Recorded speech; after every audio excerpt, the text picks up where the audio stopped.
Hello everyone, it is Briximus Prime back at it again for another Transformers action figure video, and today we're looking at the Legacy United Soundwave. Soundwave superior, you're nuts inferior. Starting off with the packaging right up front here, we've got some artwork right there with the cassette player and the little cassette bots right there. Here on the side, we've got a nice render of Soundwave right there, looking beautiful. Legacy United. Here on the side, got the anniversary stuff going on. Here on the back, got product images and everything we're going to be going over in this review. And that is pretty much it. Operation Authentic Transformers. And that's it for the packaging. Here are all of the accessories included in this little Soundwave multi-pack. First off, we're going to start with the little core class Rumble. Rumble comes with these little arm cannons. You can have them stored on his back like his old cartoon counterpart. And then if you fold in Rumble's little hands into his forearms, you can bring in these cylindrical pile drivers and you can just stick them in right here. This should all be very familiar to some of you because I've technically already reviewed the standard Studio Series 86 core class Rumble. So a lot of this should be, you know, it's just me kind of repeating myself at this point. But this time, the Rumble himself is in this really nice, toy-accurate color scheme. I absolutely love the little details there on his little face. Same goes down to the chest. He's got even more details depicted all over him with a tiny little Decepticon symbol that's almost kind of easy to miss. And then, again, just some nice little painted details and nothing much really going on the back. So, and yeah, I'm really happy to have this little figure of Rumble. Figure of Rumble. You guys all remember Rumble's famous catchphrase. First we crack the shell, then we crack the nuts inside!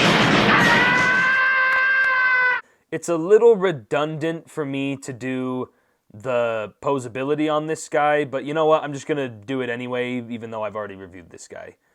This is what I do for you guys. You can shift these little wing bits around, the head, allows to go from side to side, allows to go up and down, allows to go up and down. So yeah, some pretty good articulation. Hope you guys were paying attention.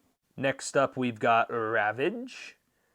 I love all the little details on Ravage here. He's got all the nice little highlights of silver and, you know, all that siege, you know, molding and sculpting all over him, while he's got that little Earthrise newer head mold right there, and with some silver teeth, nice Decepticon logos, and just overall, he is a little bit on the thick side. Going over Ravage's posability, he's got a hinge joint here at the head, which hinges up and down. He's got a hinge joint here at the arms, the forward legs, which allow him to hinge forward and back. There's also a joint right in here, which bends backwards like so. I don't know if that's actually how dog and cat legs work, but we're just going to go with it. His hind legs can also hinge forward and back, and then those tiny little leg struts can move forward and back as well. So not too bad posability on this tiny little guy. And of course, Buzzsaw here does look very nice, especially with that newer head sculpt right there with the actual bird beacon head, Decepticon logo on the head crest. Nice little silver backing right there. Nice little kind of goldish yellow plastic right there. He's got some nice little black bird feet. And then the paint and sculpt work here on these wings is just really, really great looking. Very nice and put on display on this figure.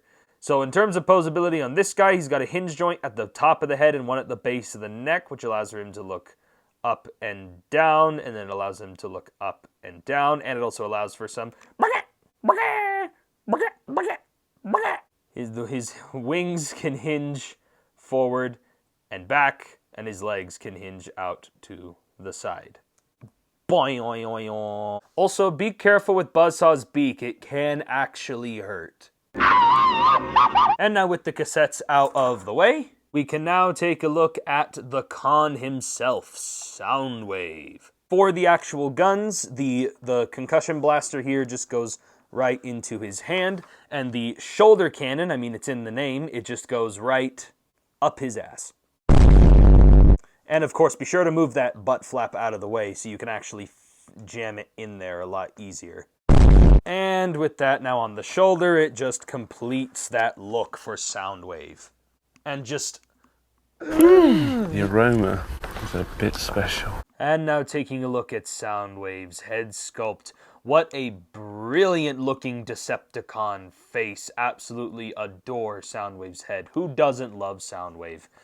And very nice light piping as well. Overall, I like the way how he looks. He's got some nice detail there on his shoulders and on his chest. He's got some nice gold highlights with the Decepticon logo. Also, I like these little sculpted bits here on the corners of the window. Kind of gives it this like frosted window tinted kind of look to it. I kind of like it. And again, some of that Siege War for Cybertron detailing with all the panel lines coming across right here.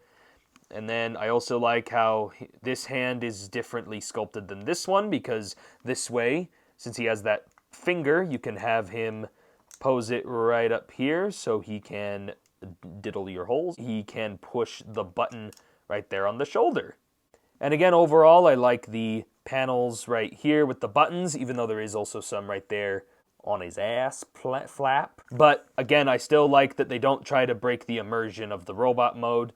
And then again, coming down to the legs as well, we've also got some nice detail with those gold and silver highlights. And again, all that Siege War for Cybertron sculpt work and detailing still continues all over. And this guy has a very clean back as well. Now, since this guy is a heavy retool of the Siege, War for Cybertron trilogy Soundwave, he does carry over these random little struts right here that don't really have anything to do with transformation, even though they did on the Siege version. But I'm actually glad they kept these, because now it looks like he has either little arm cannons, or it even looks like little, him having little struts that plug into the computer when he's hacking into it and Soundwave! Yes, Lord Megatron. I need you to steal the Autobots' Wi-Fi. And of course, Soundwave can interact in his cassettes in many ways. Obviously, one being Buzzsaw being able to perch on his shoulder. And of course, being able to shove some of the cassettes inside of his chest. Now going over Soundwave's posability. First off, he has a ball joint in the head and a slight hinge, which allows him to look up and down a little bit of head pivoting, and his head can swivel a full 360. Shoulders rotate a full 360. They can hinge in and out. Also, due to transformation, he does kind of have these hinges for butterfly joints. They look a little janky, but you could use them if you like. He also has a bicep swivel, which is kind of tight. Double jointed elbows that bend way over 90 degrees. No wrist swivel, but the wrists do hinge in and out, which, is also useful as well. His waist swivel is very nice. It's not too loose, but it's also just the right amount of tightness. That's what she said. His hip skirts can move up. The butt flap can also move out, which can accommodate for the legs moving forward. They can move back a whole bunch. He can kick out to the side. He also has a nice thigh cut right there. 90 degrees of bend at the knee. And then finally, his ankles do have a very slight pivot, though I do wish the pivot was a lot stronger. Just like this bottle of Guinness, I wish that was stronger too. In terms of just robot mode alone, Soundwave superior, IGN inferior. I don't know where I was going with this joke. And then for comparisons, here is Soundwave with the Generation 1 Soundwave. Then here he is with the little Core Class Soundwave. Then here he is with Sound Blaster, the Siege one. And then here he is with Siege Megatron. And now with comparisons out of the way, let's now get right on into Soundwave and his cassettes, their transformation.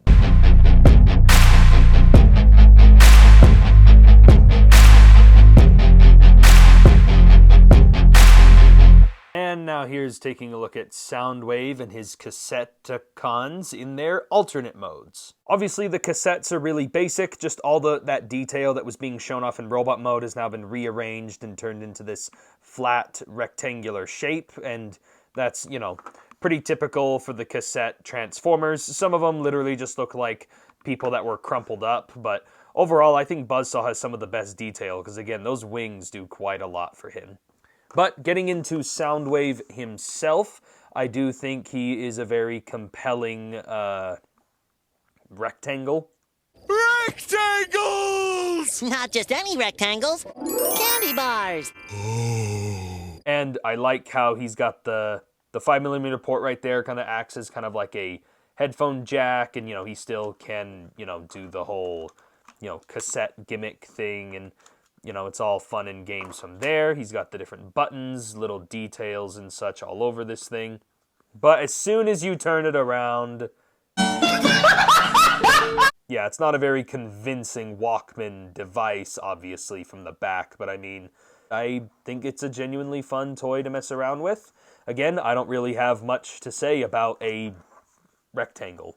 Rectangles! There's some other rectangles, here's some other rectangle. Okay, this is the Generation 1 Soundwave, and then here he is with Sound Blaster, and then here he is with the Core Class Soundwave, and then here he is with Siege Megatron.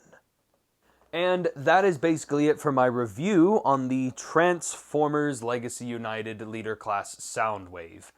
Overall, it's a good Soundwave toy. I do like the figure a lot, and again, I do also appreciate that they upped it to a Leader Class size and accommodated by adding in a bunch of extra cassettes with him to kind of make it feel like a full, set of... It feels like a full, complete set, where the original Siege release felt like it was an incomplete figure without the other cassettes to go along with it, so I'm glad that this figure feels a little bit more complete. And also, of course, I think this is better than the Siege figure in general, because it, utilizes a lot more of the Generation 1 proportions, and it has the more...